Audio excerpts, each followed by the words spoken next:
Hello, my friends.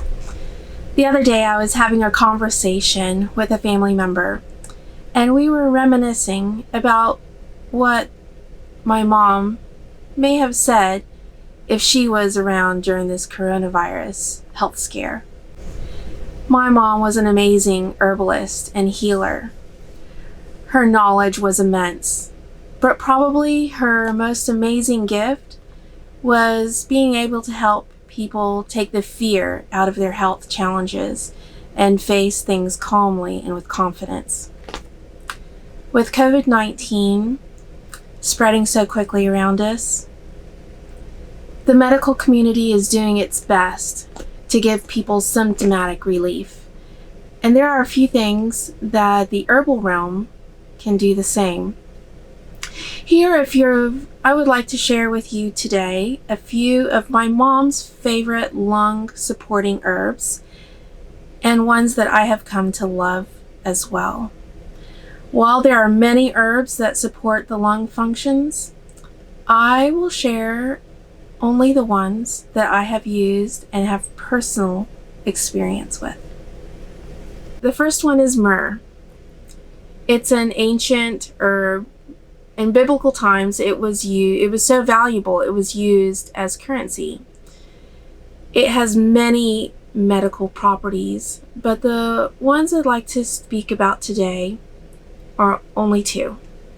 Antiseptic, which means it slows or stops the growth of microorganisms. Expectorant, which means it helps to remove phlegm, mucus, and fluid from the lungs. The second one is golden seal.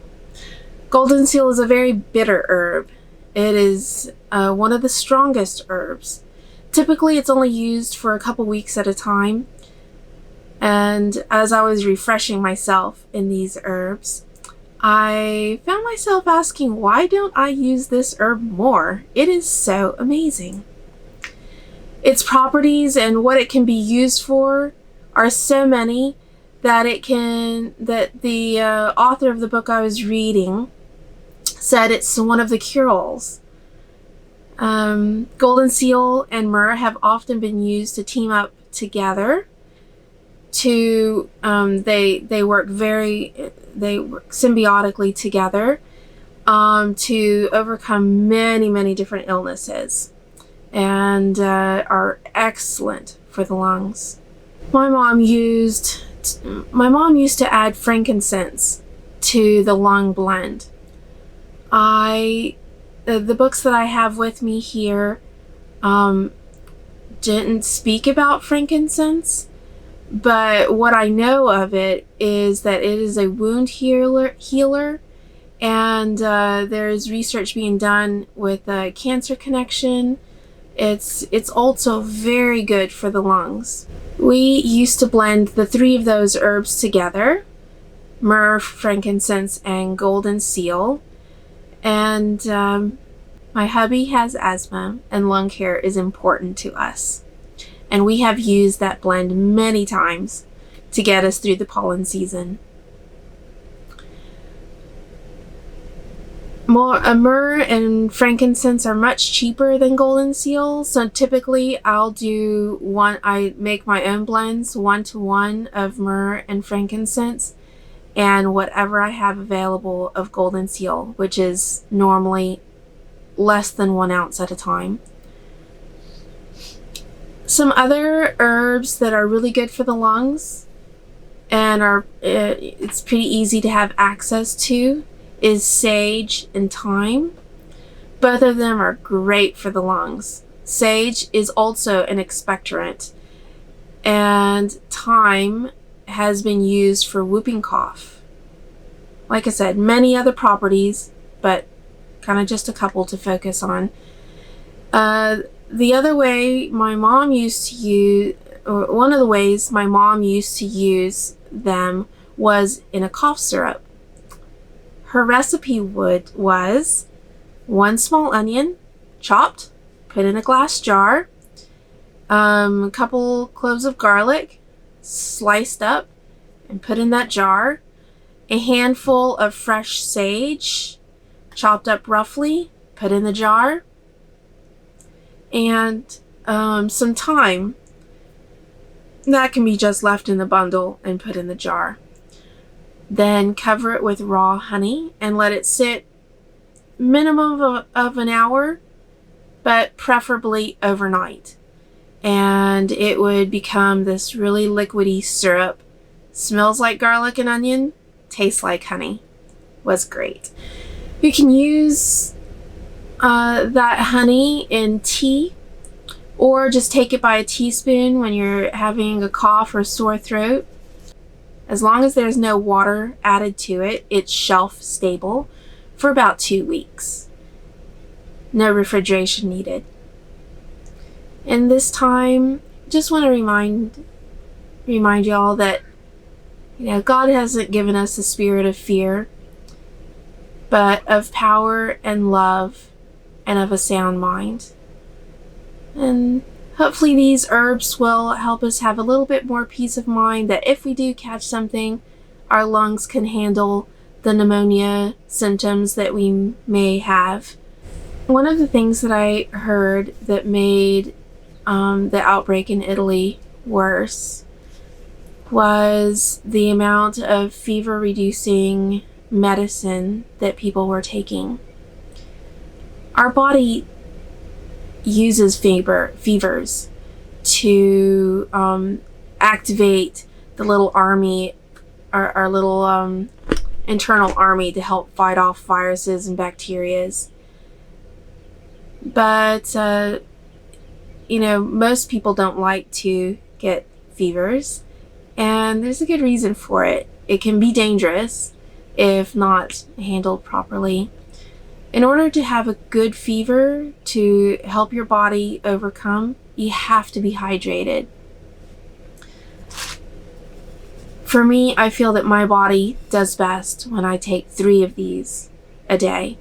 These are 40-ounce mugs, and for me, what we do, or my husband and I, we will put a tea bag of maybe roasted dandelion, or sometimes all red raspberry leaf tea, and it's good body cleansing, detoxification, or hormonal balance, which is the red raspberry.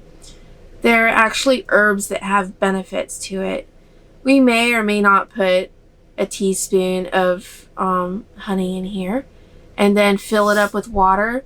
I try to drink 1 of these before breakfast, 1 between breakfast and lunch, and 1 between lunch and dinner. If not, then I'll do it after dinner. But that's kind of like the time frame of how to get this much water in. And you need that kind of water in order for the body to be able to work through a fever. There are different herbs also that can be used.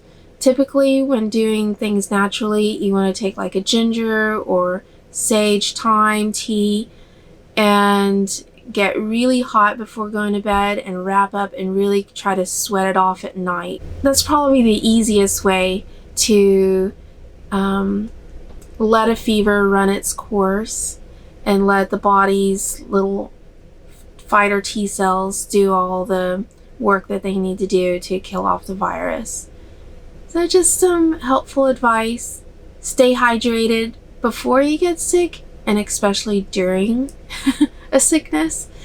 And that really, really helps, because your body should not overheat if you're hydrated. It mostly overheats if you're dehydrated. That's where the main danger of a fever comes, is when you're dehydrated. So stay hydrated. And if you want more information, this is one of my favorite books. This one's been around for many, long time. It's very old. 1939. This was my mom's favorite book. She had many. You can tell there's plenty of others. But there's a lot of really good information. it's a favorite. I normally typically make my own capsules just because I like my capsules to be straight herbs and no silicon dioxide.